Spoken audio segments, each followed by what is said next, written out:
Coucou les filles, j'espère que vous allez bien. On est dimanche matin et je termine de vous mettre les vidéos pour le tuto du bonnet et du tour de cou. Il restait pas grand chose à filmer, mais bon, des fois le temps n'est pas là. Donc le tour du cou, comme vous pouvez le constater, est terminé. J'ai fait mes coutures. J'ai bien travaillé, hein, les filles. Et voici le bonnet. Alors, sur la vidéo précédente, vous avez toutes les infos. Là, je vous ai fait une petite note écrite. Je vais vous la filmer. Je vous montre ce que ça donne au-dessus. La couture n'est pas faite encore. J'ai laissé pour... Comme ça vous permet de voir aussi l'intérieur. Voilà, là, on voit bien le petit rond où on ramasse toutes les mailles là, hein. On l'a utilisé plein de fois maintenant.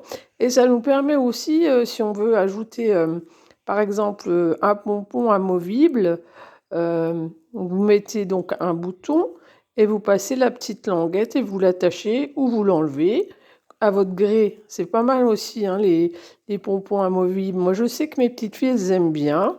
Elles mettent, elles changent de couleur aussi, c'est sympa. Donc c'est décidé, ce sera un pompon sur celui-là. Après, on peut bien sûr ne pas faire de pompon. Il y a des fois où j'ai pas fait de pompon parce que j'ai pas pensé aux pompons amovibles et aussi parce que c'était nécessaire de pas avoir de pompons quand les enfants font du vélo, par exemple. Enfin, là, c'est des petits, donc ils sont sur un vélo avec un casque et le casque et le bonnet et le pompon, ça fait trop. Le bonnet, ça passe, mais le pompon, c'est pas toujours évident dans les casques. Donc, j'en avais pas mis dans les précédents. Là, ce sera un amovible, donc pas de problème au niveau de la hauteur. Donc, le point gaudron, j'espère qu'il vous plaît. Moi, j'aime bien, ça change un petit peu. Et puis, l'ensemble va être mignon, hein. Donc, les deux couleurs de gris, là, et puis du brillant. Alors, je vais vous faire les pages en plan fixe. Pour celles qui prennent en marche, je vous remets quand même la une en espérant que ça se voit bien. Ça a l'air, hein. Voilà, je bouge plus, je parle plus.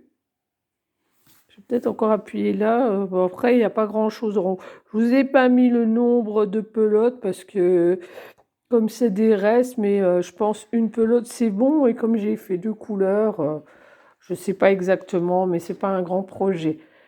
Alors, voici la deuxième page. Il faut vous aider bien sûr de la vidéo, hein, pour comprendre, parce que les diminutions, je n'ai pas tout écrit. Enfin, j'ai écrit les diminutions, mais si vous voulez savoir la technique, c'est sur la vidéo, comme d'habitude, avec le maximum de détails. J'espère qu'il n'y aura pas de problème pour ce tuto. Allez, je me concentre, je ne bouge plus. Voilà.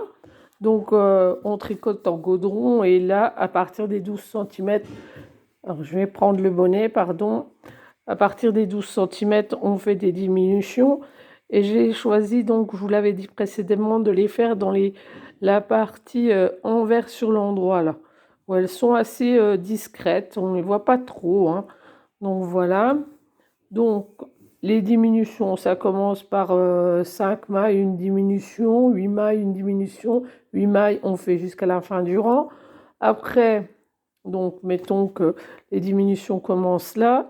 La partie là qui est endroit sur endroit, on ne fait pas de diminution. Et c'est toujours sur les parties bombées là, hein, qu'on fait les diminutions. Et bien sûr, après, sur le sommet du bonnet, je fais des diminutions pour rétrécir et avoir pas beaucoup de mailles là au niveau du serrage par l'aiguille à coudre et le fil. Voilà. Après, comme je vous ai dit, vous faites comme vous avez envie. Si vous avez une autre méthode, vous pouvez bien sûr le faire différemment. Moi, c'est juste un support. Si ça vous aide, tant mieux. Et si vous faites différemment, ça ne me gêne pas non plus, les filles. Il faut faire comme on est à l'aise. Voilà.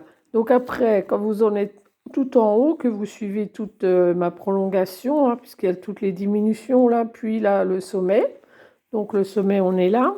Après, vous passez votre fil, et j'en suis là, j'en suis à Bon, j'ai fait un petit début de couture, mais il faut faire la couture tout le long, hein, parce que c'est un bonnet, ça doit tenir. Voilà, voilà. Donc, tout est inscrit. Si vous avez un problème, vous mettez un message. Si vous aimez, vous likez. Si vous aimez encore plus, vous vous abonnez. Ça me fait plaisir et on se retrouve facilement. Je vais vous montrer le détail final quand même, parce que celles qui ont regardé la vidéo jusqu'au bout auront un petit peu plus de chance que celles qui zappent. Et voilà, je vais mettre ça. Alors, je vous fais un petit montage là vite fait. Donc on aura le bonnet et ces petits pompons là. Moi je les ai achetés par correspondance, mais on en trouve dans les magasins de laine. Et vous voyez ce que je voulais dire, bien sûr, comme à mon habitude, hein, quand je veux vous montrer un truc, je ne le trouve pas. Ah le voilà. Là il y a ce petit lien élastique. Vous voyez, si on tire un peu dessus, c'est élastique. Donc soit, comme je vous l'ai dit, ah bah ça tombe, hein. Vous mettez un bouton à l'intérieur et vous passez donc le petit élastique par là et vous mettez sur le bouton. Et si le jour où vous avez besoin de mettre un casque par exemple, ou vous pensez que ça va pas bien, vous le défaisez du bouton et notre bonnet est quand même magnifique sans le pompon. Voilà, c'était ma petite astuce. J'espère que ça vous a plu et que ça vous donne des idées.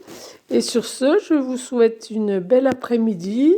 Alors moi, je suis dans la grisaille pas possible. Et donc, c'est bien tricoté. Je suis au chaud, je suis bien. Le chat dort. Tout va bien. Bon dimanche à vous les filles et bon projet. À bientôt.